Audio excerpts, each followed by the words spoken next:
The Maggie Ryan mysteries aren't set in a war zone. As a busy working mom, I didn't focus on Vietnam. But the universal draft pulled in friends and relatives, and news reports kept all of us aware of the bloodshed.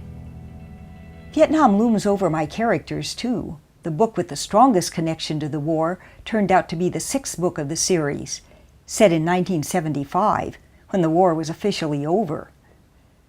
Murder in the Dog Days begins in the August heat in Virginia.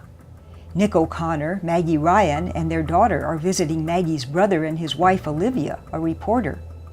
They've planned a picnic with Dale Colby, another reporter, but he has to stay at home to make calls for an investigative story while his family joins the others at the beach.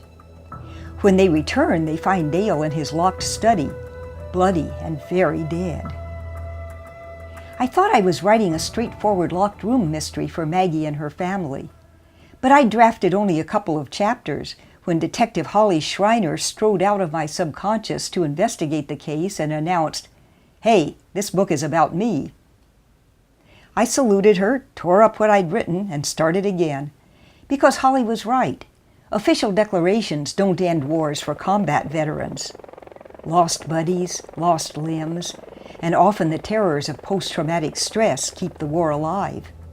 And Detective Schreiner was a former Army nurse. I realized that Vietnam nurses were combat veterans too, grieving for their patients, for the hurt civilians they tried to help, for their own youthful ideals. Detective Schreiner is uneasy when Olivia decides to follow up on her dead colleague's story, and she's angered by peacenik Maggie's meddling. Before they can solve the locked room murder, the women must again face terrors from the war. And even more difficult, they must make peace with each other.